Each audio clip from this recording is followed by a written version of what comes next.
참 예수님 반갑습니다. 우선 기도 바치고 강의 시작하도록 하겠습니다.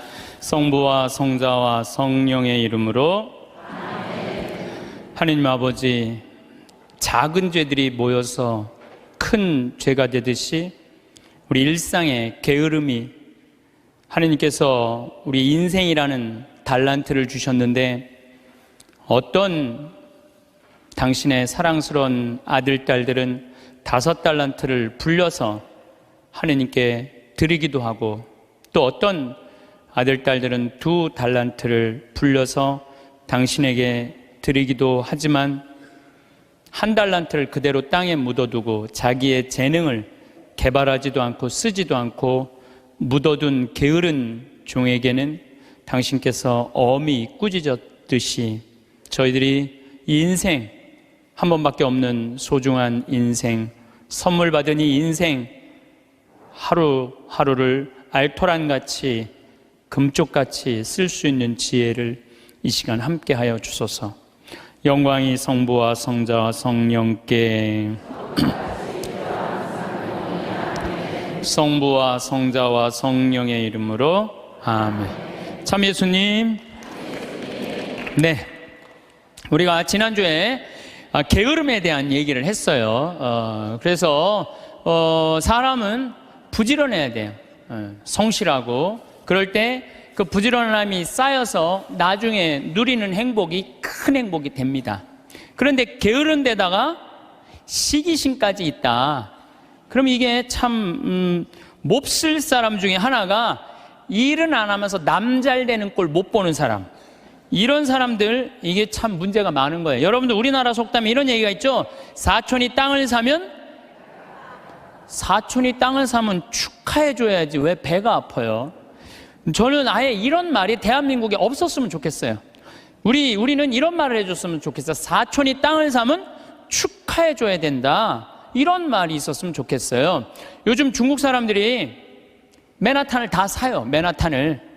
얼마 전에도 7억 달러짜리 맨하탄 상징 건물 하나 샀다고 그러더라고요. 근데 맨하탄에 건물을 사는데 그렇게 대기업가도 사지만 뉴욕에 사는 중국 사람들 40명이 모여갖고요, 40명이 돈을 모아요. 돈을 모아갖고 건물 하나 사는 거예요. 건물을 사갖고 거기에 이제 새 들어 사는 우리나라 사람들, 무슨 베트남 사람들, 또 멕시코 사람들, 이런 사람들을 어떻게 내보내냐면 세를 전부 다 올려요. 그럼 세를 감당을 못하니까 다 나가잖아요. 그럼 중국 사람들한테 다 주는 거예요. 그래갖고 자기네들끼리 상권을 형성하는 거죠. 그래서 그걸 우리가 화교 그런 지역을 그러잖아요. 차이나타운이라고 그러잖아요. 차이나타운. 중국이요, 여러분들 해외에 나가 있는 중국 사람들이 3,500만 명이 나가 있대요. 그런데 이 사람들의 자본이 얼마냐면 2조 달러래. 2조 달러. 우리나라가 1년에 수출입 다 합쳐갖고 1조 달러예요. 우리나라 1조 달러. 근데 얘네들 자본이 2조 달러를 어떻게 하느냐면은 자기 본토에다가 다 투자하는 거야. 그러니까 나가 있는 중국 사람들이 본토에 투자하고 또 나가서 자기네들끼리 또 상권을 형성해갖고 돈을 모아갖고 건물을 사고 자기네들끼리 뭉쳐서 사는 거예요. 말레이시아의, 인도네시아의 재정은 70%, 말레이시아도 마찬가지고 중국 사람들이 모든 상권을 다 줘요. 그런데 우리나라는 사촌이 땅을 사면 배가 아프다는 이 잘못된 이런 나쁜 이 우리들의 이 속담이라고 그럴 수도 없고 정말 이런 말은 없어야 돼요. 사촌이 땅을 사면 어떻게 해줘야 돼? 축하해줘야죠. 근데 우리는 남 잘 되는 꼴을 못 봐. 누가 좀 조금만 뜨면은 그 사람 그냥 깎아내리기가 바빠. 이래서는요, 이 세계 속에서요 살아갈 수가 없어요. 개인으로도 불행하지만 국가적으로도 불행하다는 거예요. 중국 사람들보다 더 무서운 사람이 누구냐면 유대인이에요. 유대인들은요 얼마나 무시무시하냐면은 폴란드에서 사는 유대인, 러시아에서 사는 유대인들이 여기서는 도저히 못 살겠다, 미국으로 가야 되겠다. 미국에 딱 가면 공항에 딱 내리면은요 이민자 협회 회가 있어요. 그래갖고 그 사람을 아파트를 빌려주고 또 취직까지 다 시켜줘요. 그 사람이 일었을 때까지 잘해줘요. 근데 우리나라는 공항에 딱 어리삐리하고 도착하면은 이거 그냥 그 갖고 싸들어온 돈 다 등쳐먹기 바빠. 이게 너무 큰 차이가 나는 거예요. 그러니까 지금 미국의 주요 백화점은 누가 다 쥐고 있냐면 유대인이 다 쥐고 있어요. 유대인이 다 쥐고 있는데 유대인들은 자기 백화점의 입점을 누구 먼저 제일 먼저 받느냐면 유대인이 만드는 물건부터 제일 먼저 받아들여요. 그러니까 얘네들이 잘 살 수밖에 없죠. 그 유대인들이 그래갖고 돈을 모으잖아요. 그럼 자기 돈은 누구한테 맡기냐면 유대인 은행에 갖다 맡겨요. 유대인 은행에 갖다 맡겨요. 무슨 소송이 나오면 누구한테 맡겨? 유대인 변호사한테 맡겨요. 아프잖아요. 누구한테 가요? 유대인 의사한테 가요. 그러니까 이 유대인들은요, 어느 정도냐면은 이 미국의 부의 한 50%를 유대인이 쥐고 있대요. 그 중에 미국 부자의 30%는 유대인이래요. 철저하게 민족끼리 돕는 거예요. 사촌이 땅을 사면 배가 아픈 게 아니라 사촌이 땅을 살 수 있도록 도와주는 거죠. 시기심이 없는 거죠. 시기심이. 우리 시기심이 너무 많아. 이 출애굽기 22장 24절에서 25절을 보면 너희가 나의 백성에게 너희 곁에 사는 가난한 이에게 돈을 꾸어 주었으면 그에게 채권자처럼 행세해서도 안 되고 이자를 물려서도 안 된다. 너희가 이웃의 겉옷을 담보로 잡았으면 해가 지기 전에 돌려주어야 한다. 이게 유대인들은요, 민족끼리는 서로 책임진다. 이게 철저해요. 근데 우리나라 사람들은 제가 외국에 나가보면요, 다 개인적으로는 잘 살아요. 근데 다 같이 모여갖고 건물 샀다는 얘기는 한 번도 들어본 적이 없어. 예. 우리가 이게 안 되는 거예요. 개인적으로는 특출나지만은 이게 서로 축복해주는 게 안 되는 거죠. 미국에 7대 영화사가 있는데 이 중에 6개가 유대인이에요. 6개가 파라마운트, MGM, 워너브라더스, 유니버설, 21세기 폭스, 다 유대인이 만든 영화사예요. 할리우드의 모든 건 디즈니, 월트 디즈니만 미국 사람 거예요. 근데 이 월트 디즈니도 CEO가 20년 동안 유대인이 하고 있어요. 그러니까 황금알을 낳는 건 다 유대인이 쥐고 있는 거야. 그러니까 얘네들이 영화에서 나오는 돈들, 배우도 유대인을 쓰고 무슨 시나리오 작가도 유대인을 쓰고 감독도 유대인이고 영화 배급사도 유대인이고, 그러니까 다 같이 사는 거예요. 자기네들이 돈이 이렇게 생기잖아요. 그럼 이 돈을 또 미국에 있는 유대인들은 어디다 보내냐면 본토에 보내요. 이스라엘, 팔레스타인 이쪽으로 보내는 거예요. 그러니까 서로 협력해서 사는 거죠. 잘 나가는 사람 시기하면요, 분열이 일어날 수밖에 없어요. 근데 성당에서도 하다못해 주일학교 하나를 운영해도요, 이게 깨지는 경우가 시기심 때문에 깨져요. 시기심 때문에. 성당도 왜 깨져? 전 총회장단하고 후임 총회장들하고 서로 시기심 때문에 성당도 깨지는 거예요. 시기심이 참 많아요. 하나님께서 양을 바친 아벨의 제물은 봐주고 곡식을 바친 카인의 제물을 받지 않자 어떻게 해요? 카인이 아벨을 죽이잖아요. 시기심 때문에 그러는 거예요. 시기심 때문에. 사무엘 이서의 이 상권의 18장 7절에 보면은 지금 PLO, 이스라엘 맨날 테러하는 걸 PLO라고 그러잖아요. 이게 팔레스타인이에요. 팔레스타인. 근데 옛날에도 2000년 전에도 3000년 전에도 이 성서에는 필리스타인이라고 써 있어요. 필리스타인 있었어요. 얘네들이 맨날 유대인들하고 싸웠어요. 골리앗한테 맨날 그냥 지고. 근데 다윗이 나와갖고 팔레스타인들을 다 쳐 죽여요. 그래서 완전히 사울이 그냥 완전 왕권이 굉장히 강화가 돼요. 근데 다윗이 싹 들어오니까 이스라엘 처녀들이 속을 들고 춤을 추면서 이런 노래를 해요. 사울은 수천을 쳤고 다윗은 수만을 쳤네. 이 얘기를 듣고 사울이 살짝 미쳐요. 뭐가 생기냐면 시기심이 생기기 시작하는 거야. 그래서 다윗을 죽이려고 그래. 끊임없이 죽이려고 그래. 끊임없이 죽이려고 그러고 하다못해 딸 미가를 다윗한테 줘요. 사위야, 사위. 그런데도 죽이려고 그래요. 결국은 그 능력 있는 다윗은 사울 곁을 떠나요. 사울 곁을 떠나니까 사울이 훌륭한 장수를 잃어버렸잖아요. 훌륭한 장수를 잃어버린 필리스틴하고 싸우다가 마지막에 다 죽고 자기만 남아요. 어떻게 했겠어요? 스스로 자기 배를 칼로 자살해, 자살. 다윗을, 그 능력 있는 다윗을 자기 옆에 왕으로 데리고 있었다면, 시기심을 가지지 않고 데리고 있었다면 아마 사울은 이스라엘 처음으로 통일한 왕으로서의 그 대단한 명성을 누렸을 거야. 근데 그놈의 시기심 때문에 모든 걸 다 잃어버리는 거죠. 여러분들, 우리들 다 마찬가지예요. 여러분들 가만히 보면요, 뭐 때문에 우리가 깨지는, 교회 분열도 시기심 때문에 깨지는 거예요. 오죽했으면은 예수님께서 최후의 만찬 끝나고 제자들의 발을 씻겨주고 난 다음에 마지막 기도가 뭔지 알아요? 거룩하신 아버지, 아버지께서 저에게 주신 이름으로 이들을 지키시어 이들도 우리처럼 하나 되게 해주십시오. 예수님 마지막 기도도 뭐야? 분열이 일어나지 않고 하나가 되길 바라는, 하나를. 근데 성당에서 내가 주일학교 이렇게 보면은 한 20명, 30명 교사들이 있으면 내가 또 이뻐하는 교사가 있잖아요. 그 이뻐하는 교 한 명만 이뻐하면요, 나머지 한 15명, 20명 다 적이 돼버려. 딱 반으로 나눠줘요. 그래서 누구 이뻐할 수도 없어. 그놈의 시기심 때문에. 사랑도 못하는 거, 그놈의 시기심 때문에. 사랑도 못해, 사랑도. 사도 바울은 고린토전서 1장 10절에 교회의 분열을 걱정하면서 이런 편지를 써요. 모두 합심하여 여러분 가운데 분열이 일어나지 않게 하십시오.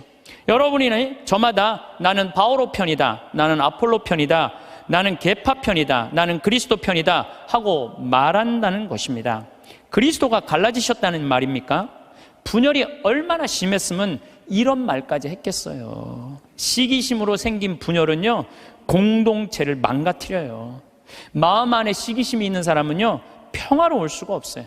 뭐 여러분들 잘 알겠지만 이 영화 아마데우스의 그 모차르트하고 살리에르라고 그랬잖아. 살리에르가 너무 모차르트를 시기해갖고 마지막에 모차르트 막 계속 힘들게 작곡 이때까지 해야 된다 그러면서 그냥 거기에 그냥 막 모차르트가 막 해갖고 모차르트도 빨리 죽지만 살리에르도 결국은 정신분열로 정신병원에서 생을 마감을 해요.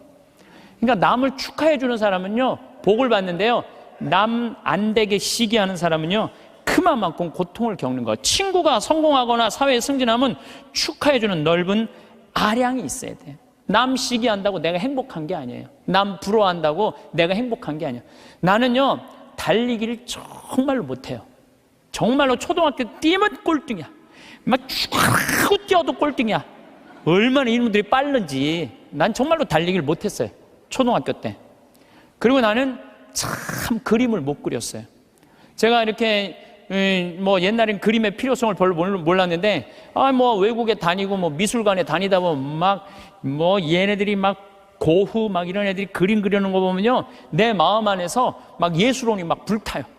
그래갖고 막 집에 와갖고 막 도화지도 사고 크레용도 사갖고 집에 와서 막 그림을 그려요. 동창 신부들 오면 내가 보여줘요. 이 그림 어떠냐? 그러면은 동창 신부들이 이구동성을 하는 얘기가 조카가 그린 거냐, 조카가. 난 내가 그린 건데. 한 7살 정도 애가 내 그림을 보고 안 웃는 사람이 한 명도 없었어요. 명작이지, 보고 웃는 거 보면은. 그런데 수준은 조카가 그린 그림이냐. 난 그림을 참 못 그려요. 또 나는 수학을 참 못해요. 중학교를 안 다녀서 그런지, 전 중학교를 안 다니고 검정고시를 봤거든요. 그래서 수학을 못해요. 고등학교 올라가도 이해가 안 되더라고요. 지금 나는 그래서 지금 학교 다니면서 수업 시간에 자는 애들 다 느낌 아니까, 걔네들 느낌 아니까 이해가 돼요. 왜냐하면 이해가 돼야지 수업 도저히 알아듣지를 못하니까. 난 수학을 정말로 못했어요, 수학을. 근데 내가 맨날 나는 왜 달리기를 못하지? 나는 왜 이렇게 키가 조그마지? 나는 왜 수학을 못하지? 나는 왜 그림을 못 그리지? 맨날 이런다면 난 불행한 사람일 거예요. 나는 그런 걸 못 가졌지만 난 뭐가 좋아요? 목소리가 좋잖아요, 나는. 네, 목소리가 좋잖아요. 저는 제가 목소리 좋은 거 어렸을 때 어떻게 알았느냐면, 애들이 막 발표할 땐 다 시끌시끌해요. 근데 내가 일어나고 발표하면 다 조용해요. 이게 귀가 확 들리나 봐요, 귀가. 그래서 제가 왜 목소리 좋은 줄 아느냐면은, 사복을 입고 내가 음식점에 가서 음식을 시키면요, 많은 분들이 나한테 이렇게 물어요. 내가 사복을 입었으니까 내가 누군지 어떻게 알아요? 근데 내가 음식을 딱 시키면요, 저한테 딱 하는 말이 있어요. 혹시 성우시냐고. 그러니까 내가 생긴 게 잘생겨서 키가 커, 뭐가 있어. 딱 목소리만 듣고 혹시 성우시냐고. 그래서 수도 없이 들어요. 성우시냐는 얘기를 정말 많이 들어요. 그리고 나는 내가 그 음향 박사님이 제 목소리를 분석을 해줬어요. 신부님 목소리는 톤이 높은데 굵대는 거예요. 톤이 높고 굵으면요, 똑같은 단어를 얘기해도 내 말은 귀에 꽂힌다는 거예요. 내 말을. 그러니까 내가 이렇게 평화방송에 이렇게 신부님들 나와서 쭉 강론하시잖아요. 수임들 강론하시잖아요. 강의하시잖아요. 내용을 들어보면 내가 받아 적을 정도로 내용이 좋아요. 근데 그분들한테 단점이 뭐냐면은 예수님께서는 부활하셔갖고 3일 만에 오셔갖고 성령을 보내셔갖고 승천을 뭐 하셔갖고 제자들이 뭐 그러니까 정말로 듣기 좋은 내용인데 톤이 거의 같고 목소리 톤이 낮기 때문에 집중이 안 되는 거예요. 근데 난 한마디라도 예수님께서 부활하셔갖고 또 다시 오셔 승천하셔갖고 성령, 그러니까 단어 하나하나가 똑같은 말인데도 목소리 때문에 제가 받는 이득이 너무너무 많아요. 그러니까 저는 중학교, 고등학교 때도 미사 해설하고 독서하고 뭐 신학교 때도 무슨 뭐 세미나 발표하고 이럴 때 제가 목소리 좋은 걸 저 자신도 알아요. 그래갖고 내가 서품 받을 때 난 다른 거 달리기 잘해달라고 나 기도한 적 없어요. 서품 받을 때 띠 잘 뛰게 해달라고 그런 적도 없어요. 나는 누워서 이 재단에 엎드려갖고 주님한테 딱 두 가지 부탁했어요. 강론 잘하게 해달라고, 또 하나는 글 잘 쓰게 해달라고. 신부가, 나는 신부 중에 키 큰 신부 별로 소용없다고 생각해요. 아니 복음 선포하는데 키가 무슨 상관이야. 예. 그리고 난 생긴 것도 그렇게 중요하다고 생각하지 않아요. 제가 그 보좌 신부 때 굉장히 15,000명, 16,000명 본당에 보좌 신부를 했었어요. 그러면은 저 뒤에 있는 분들은 내 얼굴이 안 보여요. 그러니까 미사 참여 뒤에 하시는 분들은 끝까지 내 얼굴을 몰라, 1년 내내. 근데 그분들이요 10년 후 20년 후 와갖고 내 목소리 딱 들으면요 목소리가 생각이 안 되는 거예요. 목소리만 좋으면 됐지 뭐 키 커서 뭐해. 그렇지 않아요? 그러니까 과연 내가 받은 게 뭘까? 내가 받은 게 뭘까? 여기 계신 분들 하느님께서 하나씩 다 주셨어요. 다 주셨어요. 신부님 전 받은 게 정말 아무것도 없는 것 같은데요. 밥 잘하는 것도 재능이에요. 밥 잘하는 것도. 나는 우리 주방장님, 우리 생태마을의 주방장님 있는데 정말로 음식을 맛있게 해요. 그러니까 그냥 최고의 주방장이 되는 거잖아요. 얼마나. 청소 잘하는 것도 나는 재능이라고 생각해요. 정리정돈 잘하는 사람. 우리 조카가 얼마 전에 여자 조카랑 밥을 먹는데 자기가 대학 다닐 때 고등학교 졸업하자마자 빌딩 청소한 사람이 있어요. 1,000억을 넘게 벌었대요. 자기는 항상 정리하는 걸 너무너무 좋아했대요. 빌딩을 정리하고 나면 기분이 너무너무 좋다는 거예요. 그래갖고 그렇게 해서 자기가 1,000억이 넘는. 그러니까 우리가요, 여러분들 자녀들 가운데 너무 비교하면 안 돼요.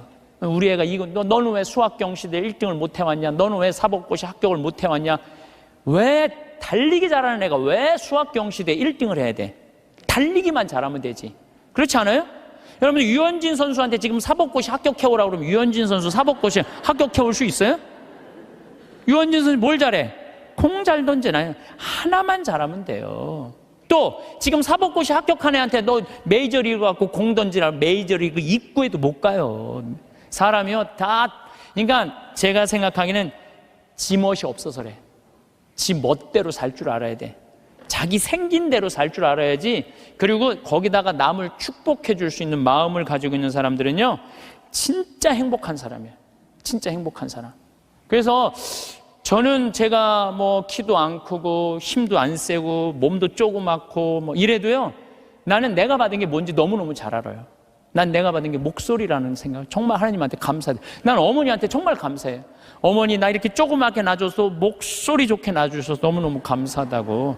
이 목소리 하나만 가지고도 뭐 기업체 강의 다니죠, 뭐 무슨 정부기관 강의 다니죠, 뭐 별군데 다 강의 다녀. 하다 아침마당에까지 와서 강의해 다녀. 아침마당에까지 생각을 해봐요. 이 목소리라는 게 내가 받은 하느님의 최고의 은혜라는 거죠. 저는 가끔 의사 선생님들이 주식 투자하다가 쫄딱 망하고 마지막에 자살하는 분들 가끔 봐요. 의사가 되는 게 쉬운 일이에요. 정말로 어려운 일이에요. 그 공부하려면 얼마나 힘들어요. 그러면은 그렇게 7년, 6년 동안 뼈가 빠지게 의사 공부했으면 의사만 하면 되지. 주식 투자는 왜? 그렇지 않아요? 그러니까 자기가 잘할 수 있는 걸 계속 하는 게 제일 중요한 거예요. 그런데 이상한 데다가 방향을 돌리면은요, 망하는 거예요. 뭐 아까 잠깐 강의 들어오기 전에 보니까 어떤 영화 배우가 25년 동안 버는 거 쫄딱 망했대. 영화 배우는 연기만 잘하면 돼요. 다른 거 이상한 거 하다가 되게 망하는 게 자기가 잘할 수 있는 걸 안 해서 그래. 자기가. 그러니까 여러분들 자녀들 가운데서도 공부만 해야 된다는 거, 이 머릿속에 이거 빼세요. 공부 빼고는 나머지 다 잘하는 애들 많아요. 공부 빼고. 그런데 나머지 다 잘하는 건 그건 소용없어. 수학하고 영어만 잘하면 돼. 이게 대한민국의 불행에, 제가 지난주에도 말씀드렸지만은 대한민국의 불행으로 가는 길이에요. 불행으로 가는 길이에요. 그래서 자기가 잘할 수 있는 일을, 내가 포크레인 저 잘해요. 포크레인 정말 잘해요. 내가 뭐 하루 종일 포크레인 가지고 황토 집 질 때도 포크레인으로 지는 황토도 잘 개요. 근데 내가 포크레인을 하면서 깨달은 게 뭐냐면 아침부터 밤 6시, 7시까지 하는데도 하나도 안 지겨워. 10시간을 여러분들 공부하라고 그래봐요. 나 아마 미칠 거예요. 10시간 공부하라고 그러면. 근데 포크레인을 10시간 하면 하나도 안 지겨워. 시간 가는지도 모르고. 일이라는 게요, 내가 재미가 있고 몸에 이렇게 탄력이 붙으면요, 일처럼 재미난 게 없어요. 그러니까 여러분들 자녀들 중에 혹시 몸은 튼튼한데 머리가 안 되는 애들은 생태마을에 한번 도전해 보세요. 예. 저는 우리 생태마을이 지금 여주도, 나는 고등학교 졸업한 아이로 하고 싶어요. 여주도. 그리고 아프리카 자카란다도 그 농장도 고등학교 졸업한 아이들 파견하고 싶어요. 그 가끔 50살, 60살 되신 분들이 전화해요. 거기 생태마을 취직하고 싶다고. 지금 우리 생태마을은 50살, 60살 천지야, 천지 지금. 예. 우리가 이 세대 교체가 필요한 거, 세대 교체가. 그래서 혹시 이 방송 듣고 나도 저기 가서 일할까? 50살 넘으면 하지 마세요. 예. 예. 대신 누굴 보내? 자녀를 보내, 자녀. 몸은 튼튼하나 머리가 안 돌아가는 애들, 이런 애들 꼭 좀 보내주시기를 바라겠습니다. 여러분들, 남을 축복해주는 일은 참 즐거운 일이에요. 시기하지 않고 남을 축복해주는 건 참 즐거운 일이에요. 그래서 저는 우리 후배들이 막 강론자라고 이러면 너무 기분이 좋아요. 나 우리 생태마을에 이제 부관장 신부들이 3분이 이제 지금 왔다 갔는데, 저는 이제 강의는 내가 하지만 미사 강론은 부관장 신부님들이 되게 해요. 너무 강론을 잘하세요. 그러니까 사실 제가 강의하는 거에 많은 부분들은 부관장 신부들이 강론하는 걸 듣고 내가 그걸 갖고 여기서 하는 거예요. 그래서 내가 부관장 신부들한테 손을 꼭 잡고 너무 고마워. 나한테 이런 재료를 제공해줘서 너무너무 고마워. 참 이렇게 이렇게 후배 신부들이 강론 잘하는 거 보면 기분이 너무 좋아요. 그것도 막 사목 잘하면은 막 박수 쳐주고 싶고. 그럼 내가 행복해요. 근데 저놈 새끼 봐라, 나보다 강론을 잘하네? 이때부터 불행해지는 거예요. 남을, 내가 조금 능력이 모자라도 잘하는 사람을 이렇게 칭찬해 줄 때 나도 행복하고 너도 잘 살고 나도 잘 사는 거야. 중국 애들이 지금 본토는 뭐 하느님 안 믿어갖고 엉망이지만 나가 있는 중국 사람들은 대단하거든. 유대인은 말할 것도 없고, 유대인들은 말할 것도 없고. 나는 우리나라가요, 사촌이 땅을 사면 축하해 준다. 아예 사촌이 땅을 사면 배가 아프다, 이 말 아예 없었으면 좋겠어. 오늘 이후부터 우리는 아예 사촌이 땅을 샀어? 그래, 축하해주는 그런 문화가 난 이루어졌으면 참 좋을 것 같아요. 그런데 생각을 해봐요. 시기심이 게으른 놈이 시기심까지 있어. 게으른데 남 욕이나 하고 앉아 있어. 매력이 있을 것 같아요, 없을 것 같아요? 매력이 없어요. 부지런한데 남 칭찬까지 할 줄 알아. 이 사람 매력 있어요, 없어요? 매력이 있어요. 매력이 있을 수밖에 없어요. 그런데 우리가 또 나쁜 건 판단하는 것. 어떤 판단? 부정적인 판단이에요. 부정적인 판단. 예수님은 마태복음 7장 1절에 이런 말씀을 하세요. 남을 심판하지 마라. 그래야 너희도 심판받지 않는다. 이야, 내가 남을 심판하면은요, 하느님도 나를 심판을 해요. 내 나이가 남을 심판하지 않으면 하느님께서 나를 심판하지 않아요. 아주 쉬운 거잖아요. 근데 왜 우리가 남을 심판을 하냔 말이에요. 너는 어찌하여 형제의 눈 속에 있는 티는 보면서 내 눈 속에 있는 들보는 깨닫지 못하느냐. 저는 이게 평생의 내 숙제였어요. 남의 눈에 있는 티끌을 볼 것이냐, 내 눈에 있는 들보를 볼 것이냐. 여러분들은 이 대한민국에 보면은요, 남의 티끌은 기가 막히게 끄집어내. 남의 티끌은. 근데 우리는 어떻게 해? 자기 눈에 있는 들보는 안 보는 거야. 텔레비전을 보면은요, 이 세상에 다 죽일 놈만 있는 것 같아요. 죽일 놈만. 다 때려 죽일 놈만 대한민국에 사는 것 같아. 그래요? 대한민국이 그렇게 막 때려 죽일 놈만 살아요? 저는요, 얼마 전에 내가 좋아하는 우리 최경남 신부가 또 해준 얘기예요. 자기가 조용필 콘서트를 갔다 왔대요. 감동받았대요. 너무너무 정말로 프로페셔널이 저거구나. 우리 신부들도 저런 마음으로 사목을 하면은 정말로 사목이 잘 될 거란 얘기를 하면서 나한테 기가 막힌 얘기를 해주더라고요. 조용필 씨가 1982년 비련이라는 못 찾겠다 꾀꼬리라는 4집, 이 4집을 냈는데 비련이라는 그 노래가 있대요. 그런데 시골 병원에 지적장애아가 8년 동안 14살짜리 먹은 여자애가 울지도 않고 웃지도 않는 거야. 그런데 얘가 비련이라는 노래를 듣고 울기 시작하는 거야. 14살짜리가 막 울더래요. 그러니까 병원에서 난리가 난 거죠. 8년 동안 웃지도 않고 울지도 않던 애가 비련이라는 노래가 눈물을 쫙 흘리니까. 그러니까 부모도 미치죠. 내 애가 감정 표현하니까 얼마나 행복하겠어요. 그래갖고 그 병원에서 연락을 한 거예요. 조용필 씨한테. 제발 우리 병원에 한 번만 와갖고 이 아이 손 한 번만 잡아줘라. 손 잡아주고 노래까지 해주면 더할 나위 없지만 손이라도 잡아줘라. 했는데 그때 조용필 씨가 1982년 4집 못 찾겠다 꾀꼬리 할 때 캬바레에 가서 노래 한 곡 하면 3천만 원을 받았대요. 지금 돈으로. 근데 보통 하루에 3-4번씩 나갔대요. 그러니까 그 매니저가 무슨 소리냐, 지금 하루에 1억씩 버는 사람인데 그 시골까지 위약금 물 수 있느냐? 꿈도 꾸지 마라. 전화를 끊었대요. 근데 조용필 씨가 이렇게 바깥에서 뜨면 무슨 얘기냐? 그랬더니 매니저가 아니 저기 뭐 어떤 지적장애 여자아이가 당신 비련이라는 노래를 듣고 막 눈물을 흘리다고 병원에 한번 초대를 한다는데 아니 이제 바빠 죽겠는데 거기를 어떻게 하느냐? 그랬더니 오늘 공연이 몇 개냐고 그랬더니 뭐 4개라고 그랬더니 그거 다 취소해라. 내 위약금 내가 물겠다. 가자 그 병원에 차 대라. 그랬더니 조용필 씨가 차를 타고 그 시골까지 쫙 간 거예요. 갔는데 얘를 딱 봤는데 얘가 뭐 조용필이 누군지 어떻게 알아요? 보고 가만히 있는 거야. 근데 조용필 씨가요 대단한 사람이에요. 그 14살짜리 여자의 손을 잡고 비련이라는 노래를 부르는 거예요. 기도하는 사랑의 손길로 탁 이렇게 노래를 쫙 그냥 오빠 막 그러잖아요 여러분들. 그러니까 얘가 또 눈물을 쫙 흘리는 거야.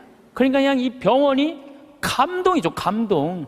그리고 이 조용필 씨는 그걸 보고 갔어요. 부모님이 너무 감동받아서 우리가 조금이라도 사례를 할 테니까 통장 번호를 알려달라고 그랬더니 조용필 씨가 한 말이 전 정말 기가 막힌 말이에요. 나는 오늘 저 아이의 눈물을 통해서 이제까지 받은 모든 돈, 앞으로 받을 돈 모든 것보다 비싼 보상을 받았다. 그러니까 나한테 돈 보낼 생각하지 말아라. 탁 갔다는 거예요. 그게 1982년 얘기예요. 그래서 물론 내가 조용필 씨가 훌륭하다는 건 알았지만 그 다음에 내가 조용필 씨 뒷조사를 쫙 해봤어요.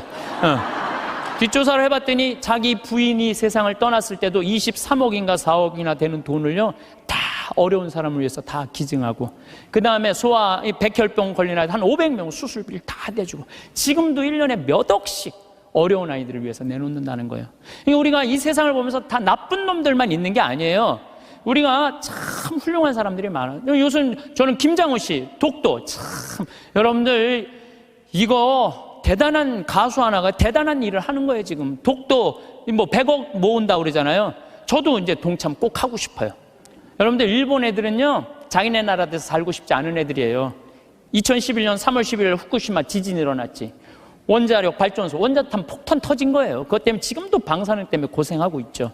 태풍은 그냥 일본에 다 가서 지금 아직도 10월 30일인데 아직도 무슨 프란치스코 뭐 이거 태풍 다 살고 싶지 않은 거예요. 1905년에 일본 애들이 우리나라를 어떻게 돌아왔는지 독도는 우리 땅 그리고 우리나라 먹은 거예요. 지금도 독도는 우리 땅이라고 자기네들 이번에 뭐 외교 홈페이지에 하잖아요. 한국 먹고 싶다는 거예요. 그러니까 대놓고 얘기하는 거예요. 대놓고. 근데 이 정치인도 기업인도 못하는 가수 한 사람이 얼마나 대단해요. 이 세상은요 나쁜 놈만 있는 게 아니에요. 정말로 멋있는 사람들이 많아. 근데 우리는 어떤 판단을 부정적인 판단하는 거예요. 그 부정적인 판단 때문에 잘못된 판단으로 이어지는 경우가 너무 많다는 거예요. 조조가 동탁을 죽이려고 그래요. 한 왕실을 자꾸 동탁이 쥐고 흔들으니까 그러니까 조조가 죽이려고 그러다가 들켜요 동탁한테. 왜냐하면 동탁이 무술이 너무 뛰어나거든요. 도망을 가기 시작해요. 진궁이랑 장수랑. 막 도망을 가는데 동탁이 전국에다 방을 붙인 거예요. 조조 잡아오면 엄청난 벼슬과 상을 내리겠다고. 그러니까 조조는 마음 편안하게 쉬지를 못한 거죠. 산속으로 굶으려가면서 그냥 여기저기 피신을 하다가 아버지 조승 아버지 친구 여백사라는 집에 이제 숨어들기 시작해요. 근데 여백사가 이 조조를 너무 반갑게 맞아주는 거예요. 야, 너 그동안 고생했으니까 우리 집에 와서 편안하게 쉬라고. 내가 방 따뜻하게 해줄 테니까 편안하게 쉬라고. 근데 우리 집에 음식을 준비할 테니까, 근데 문제는 우리 집에 술이 없다. 내가 고을에 가서 술을 받아올 테니 너는 쉬고 있어라. 그리고 이제 여백사는 이제 고을로 술 받으러 나간 거예요. 근데 이 의심 많은 조조는 혹시 고을에 가서 나 고발하러 간 거 아닌가 의심하기 시작해요. 의심을 막 하는데, 그러니까 이제 집을 염탐을 하는 거야. 근데 부엌 문이 이렇게 닫혀져 있는데 부엌에서 칼 가는 소리가 들리는 거야. 칼 가는 소리가. 근데 집안 식구들 이런 말을 하는 거예요. 큰 놈부터 잡을까 작은 놈부터 잡을까. 아니 조조는 조그매고 진공은 컸거든요. 이것들 봐라.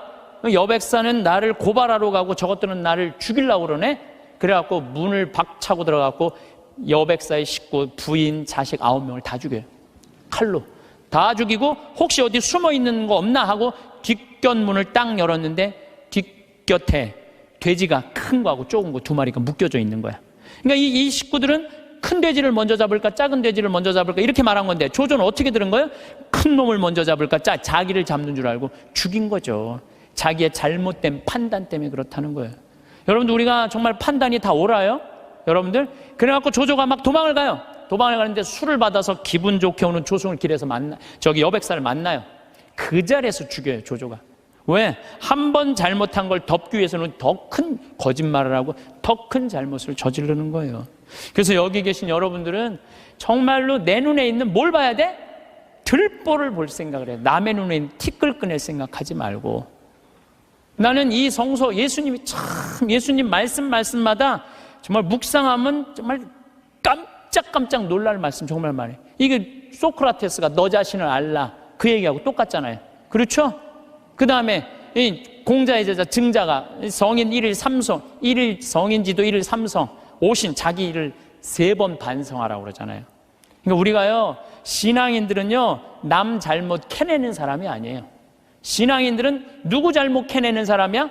내 잘못 캐내는 사람이야. 내 잘못을 캐내갖고 나를 똑바로 세우는 게 신앙이냐. 근데 자기 자신이 어떤지도 모르고 남만 특히 성당 다니면, 활동하면은 자기 모습은 안 보이고 누구만 보여? 남만 보이잖아. 누구는 어쩌고 누구는 어쩌고, 레조 단장은 어떻고 꾸리아 단장은 어떻고 저건 어떻고 막 남욕만 디립다 하잖아요.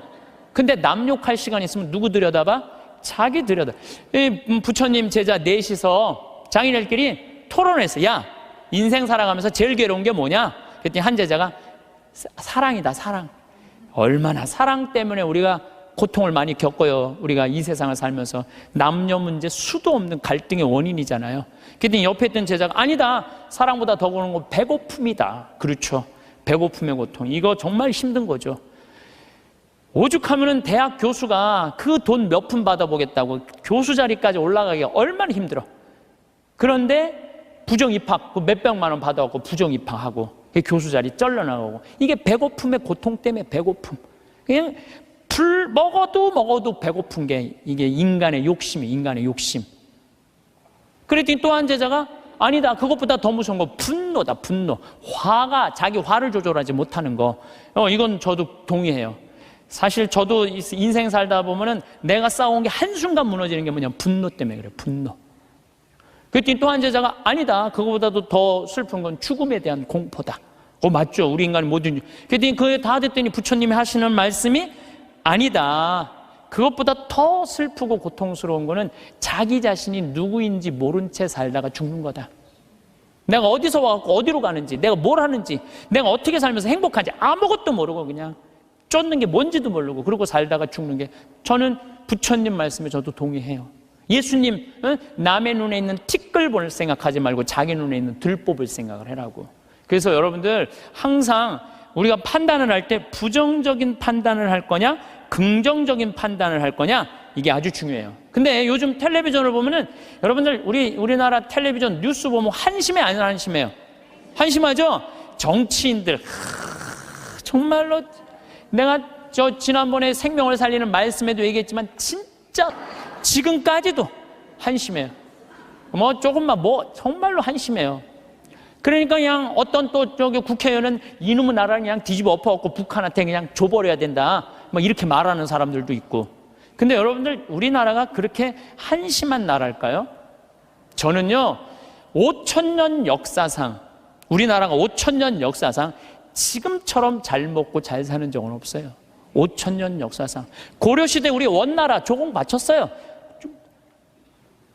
고려시대 때 원나라한테 조공만 바쳤어요? 왕자도 다 보냈어요. 왕자도 다 보냈어요. 조선시대는 명나라, 청나라 다 조공 바치고 다 왕자들 다 보내고 소현세자 뭐 이런 사람 다 거기 다 가 있는 거야, 다.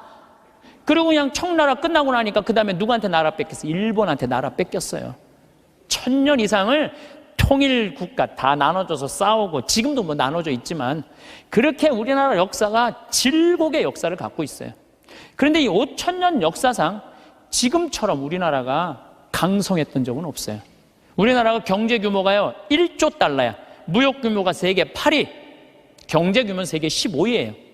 근데 일본은 6조 달러야, 무역 규모가. 중국이 8조 달러, 미국이 14조 달러야. 그러니까 우리가 사실은 참 우리나라도 피곤한 나라야. 양쪽에 너무 센 놈들이 있는 거예요, 중국하고 일본하고. 근데 중국하고 일본이 경제 규모가, 일본이 6조 달러, 중국이 8조 달러예요. 우린 1조 달러밖에 안 돼. 근데 그전에는 1조 달러도 안 됐어. 그러니까 참 조공 바치고 살았던 거죠. 그런데도 또 전 세계에서 일본 놈하고 중국 놈 무시하는 것도 대한민국 사람밖에 없어요, 또. 근데 제 생각엔 그래요. 제 생각에는 그래도 5,000년 역사를 보면 지금처럼 우리가 잘 살고 잘 먹고 잘 사는 적이 없어요. 여러분들, 우리나라 차 잘 만들어요. 차 잘 만들어요. 제가 지난 9월 달에 미국 그 뉴욕의 자살방지협회에 가서 강의를 갔다 왔는데, 그 초청한 회장님이 차를 이번에 싹 바꿨대요. 뭐 워낙 뭐 돈이 많은 분이라 뭐 에쿠스, 뭐 볼보, BMW, 렉서스 뭐 5대를 다 바꿨대요. 근데 그 중에 제일 마음에 드는 게 에쿠스래요. 나한테 정말 그런 말을 하면서 한국이 차 브랜드가 떨어져서 그렇지 한국 차 잘 만든다고. 그것도 40년 만에. 남들은 100년, 120년 됐는데 40년 만에 이렇게 쫓아온 것에 대해서 자기는 에쿠스를 타고 다니면서 너무너무 자랑스럽다는 거예요. 그런데 대한민국 차를 누가 제일 무시하느냐? 대한민국 놈들이 제일 무시해요. 이게 부정적인 시각으로 바라보는 거, 부정적. 텔레비전 잘 만들고 그렇잖아요. 또 휴대폰 잘 만들고. 제가 이 휴대폰도 뭐 아이폰 막 나오고 난리 칠 때 제가 그랬어요.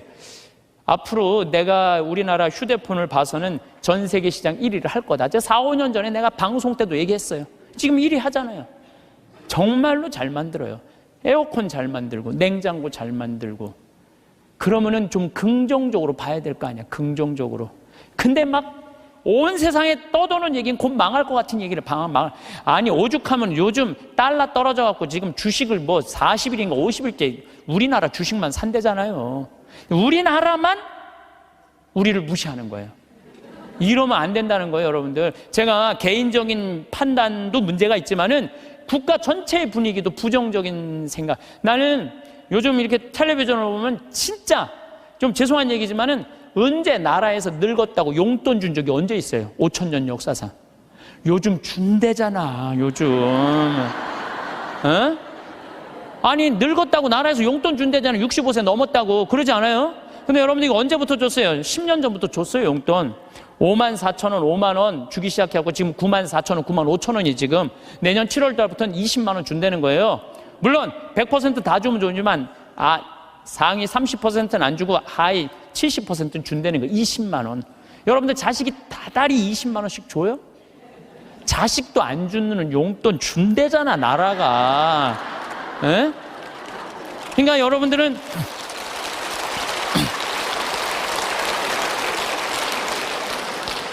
여러분들은 자식이 잘 되길 바라지 말고 누가 잘 되길 바라? 나라가 잘 되길 바래. 제가 장담합니다. 앞으로 우리나라가 3만 달러, 4만 달러 넘었으면은요, 여러분들 65세 넘은 분들 30만 원, 50만 원, 60만 원 다 넘어가요, 용돈. 그렇게 주게 돼 있어요.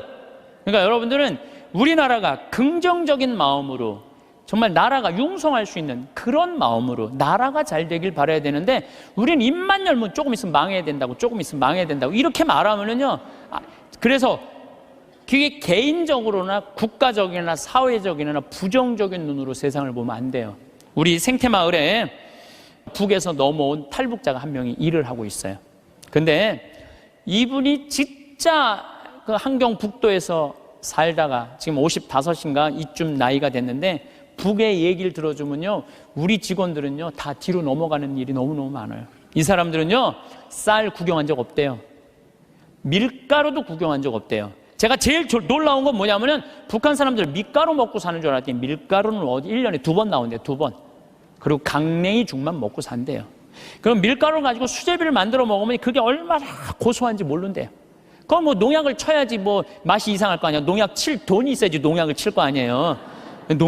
그러니까 안진뱅이 아마 밀보리로 아마 하는 것 같아요. 그 수제비 먹으면 그렇게 맛있다는 거예요. 근데 그 1년에 딱 2번 먹는다는 거. 나머지는 전부 강냉이 죽을 먹는데, 나머지는 전부. 그런데 우리 이제 생태마을에서 이제 가지튀김을 하면은, 우리는 가지튀김하면 밀가루 살짝 묻혀갖고 튀기잖아요. 그래갖고 그걸 나가면요, 그 가지를 들고 주방에 들어가요.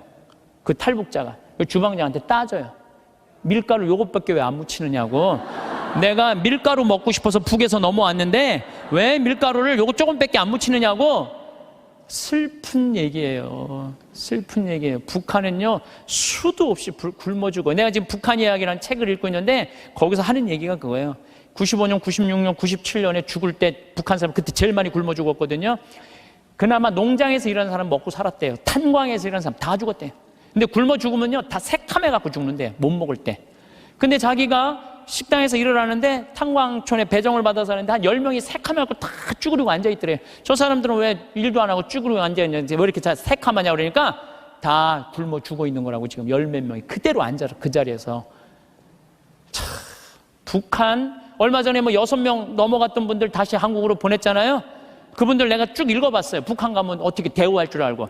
아파도 병원 한번 가본 적도 없고 그냥 고통이란 고통을 다 겪고 그리고 온 거예요. 그러니까 나는 북한 무슨 김일성 주체사상 찬양 이해가 안 가요. 물론 내가 제일 화가 나는 건 하느님을 믿을 수 없다는 나라, 그런 나라에 대해서 제일 가슴이 아프고 슬프지만은, 그런데 무슨 북한을 찬양을 하고 그래요. 국민들은 다 굶어 죽어 하는데, 에? 그냥 여기 뭐 대통령이라는 그 수령, 우리 또 얼마나 웃기냐면, 우리 직원들은 김정은이가 말이야 백성들 굶어 죽이고 그러면요 그 사람이 딱 일어나고, 김정은이가 뭡니까? 위대하신 수령아바의 김정은이죠. 또 이렇게 얘기를 해요. 그럼 우리 직원들이 그래, 위대하긴 개뿔이 뭐가 있냐, 국민들 다 굶어 죽이는데 뭐가 위대하냐고. 그러면은 그분이 그래, 그건 또 맞는 말입니다. 또 이런다. 근데 더 슬픈 건 뭐냐면은, 이분이 왜 탈북을 했느냐면 자기 딸하고 같이 해서, 딸은 지금 간호학과 대학을 다니고 있는데 자기 아들이 관절염이었대요. 부인은 심장병이고 그거 고치고 싶어서 탈북을 한 거예요. 그래갖고 이제 돈을 이제 우리 생태마을에 이제 돈을 조금씩 좀 모아갖고 좀만 기다리면은 자기 가서 데리고 올 텐데 안 기다린 거야. 이 아들하고 부인이 이번 여름에 압록강을 건넌 거예요. 압록강을 건넜는데 기다렸는데 연변에서 만나는 사람이 못 만났다고 전화가 온 거예요. 아니 그냥 우리 생태마을에서 저녁에 밥을 먹으면 얼굴이 하얘갖고 아주 이만 다 죽어가더라고. 그래서 내가 물어봤어. 왜 그러느냐고. 뭐 주창덕 형제. 그랬더니 하는 말이, 아니 북에서는 건너갔다는 소식이 왔는데 연변에서 못 만났다는 거야. 그래서 내가 비행기표 끊어주고 돈 주고 가서 찾아와 봐라. 자식 아들하고 부인 소식을 모르니까 일이 손에 잡히겠어요? 찾아와 봐라. 그래갖고 갔다 왔는데 결국은 못 찾고 자기만 넘어가다가 죽은 거죠. 물에 빠져서 압록강 너 죽은 거예요. 여러분들 지금 대한민국 사람들은요 호강에 요강을 타고 있는 거예요. 지금 여러분들이 남한에 태어난 게 얼마나 정말로 감사한 거예요. 지금 북한에 그래도 지금 신앙을 하는 게 1%도 된대요. 숨어서 신앙생활하는 비율이 1%가 된다는 거. 우리 천주교하고 개신교하고 있다는 거예요. 지금도 그들이 정말로 마음 편안하게 하느님께 찬양 드리고 영광 드릴 수 있는 거, 통일이 돼야 돼요. 뭐 여러 가지 이유로도 통일이 돼야 되지만은 그 안에 이 정말로 신앙의 빛을 전해줄 수 있는 통일이 돼야 되는 거예요. 우리 대한민국은 이렇게 보면은요, 참 부정적인 시각이 너무 많은 것 같아요. 여러분들 정말로 한국은요, 정말로 행복한 나라예요. 정말로. 요즘 나는 한국에 이렇게 외모로 평가하는 경향이 참 많아. 잘생기면 다 오케이야. 키 크면 다 좋고. 뭐 남자는 키가 커야 돼. 키가 키 개뿔 뭐 키가 크 뭐가 좋아요. 이 기장 옷 저기 막 기지나 많이 들어가지. 키 큰 게 뭐가 좋아. 그냥 이쁘면 다 용서해. 이쁘면 다 용서해. 이쁘면 다 용서해. 그래서 가끔 이렇게 말하는 사람들이 있어요. 내가 사람 하나 제대로 볼 줄 안다. 척 보면 안다. 그게 여러분들 자기 발목을 잡는 거예요. 뭐 확실한 얘기는 아니라 그러지만 떠도난 얘기에 이제 하버드 대학에 스탠포드 부부가 가갖고 허름한 옷을 입고 스탠포드 부부가 가갖고 이 저기 뭐야 하버드 대학 총장실에 가갖고 나 좀 여기 아들이 죽었거든요. 16세 하버드대 다니다가. 그래갖고 나 여기 좀 기증하고 싶다. 좀 총장을 만나게 해주라. 너무 허름하니까 이 수위가 당신 같은 사람이 뭘 기증하냐? 안 만나게 해줘요. 그래갖고 이 사람이 이 샌프란시스코 사람인데 아주 철도로 돈을 버는 사람이야. 아니 저 하버드 대학에서 우리 돈을 기증을 안 받느니 차라리 우리가 그냥 여기다가 대학을 하자. 그래갖고 생긴 대학이 스탠포드 대학이라는 거예요. 지난번에 산호세 강의 갔을 때도 스탠포드 대학을 지나가 봤는데 어마어마하게 전화더라고. 대학이 아니라 거의 뭐 궁전같이 전화더라고요. 그래서 이 저기 뭐야 그 하버드 정문에는 이런 말이 써 있대. 사람을 외모로 판단하지 말라라는 글귀가 있대요. 예. 죄로 가는 길은 내 눈에 있는 들보 볼 생각은 안 하고 남의 눈에 있는 티끌 끄집어낸 이런 사람들이 죄로 가는 거예요. 그러니까 여러분들 남 판단하지 마세요. 남 평가하지도 마시고 남 비난하지도 말고 판단하고 난 다음에 비난하지도 말고 똥 묻은 겨 묻은 겨 비웃는다는 그런 우리 속담도 있듯이 자신의 잘못된 점을 되돌아보는 일이 우리가 중요한 거예요. 특히 신앙인들은 남 누구 어떻고 이거는요 이 사도 바오로가 남을 해치는 말은 입 밖에도 내지 말라고 그러잖아요. 남을 해치는 말은. 근데 우리가 그냥 이게 몸에 배 있어. 남한테 흠이 되는 말 한마디를 해더라도 우리가 정말로 이거 조심하고 두려워해야 되는데 이게 안 되는 거야. 생각을 해봐요. 게으른 데다가 시기심까지 있는데도 판단을 부정적으로 해. 이 사람 이거 쓸 데가 있는 사람이야, 쓸 데가 없는 사람이야. 쓸모가 없는 사람이야. 여러분들 뒤집어서 이렇게 생각해봐요. 성실하고 남 칭찬할 줄 알고 긍정적으로 모든 세상을 바라볼 줄 아는 사람. 이런 사람 죄 질 것 같아, 안 질 것 같아요? 죄 안 져요. 이 작은 것들이 모여서 큰 죄가 되는 거예요. 작은 것들이 모여갖고 큰 죄가 되는 거예요. 그래서 저는 우리 교우들이 살면서 항상 긍정의 에너지가 사람을 사랑하고 칭찬해주고 평생의 설계가 되어 있는 그런 분들이 됐으면 좋겠어요. 영광송 바치겠습니다. 성부와 성자와 성령의 이름으로 아멘. 영광이 성부와 성자와 성령께, 성부와 성자와 성령의 이름으로 아멘. 감사합니다.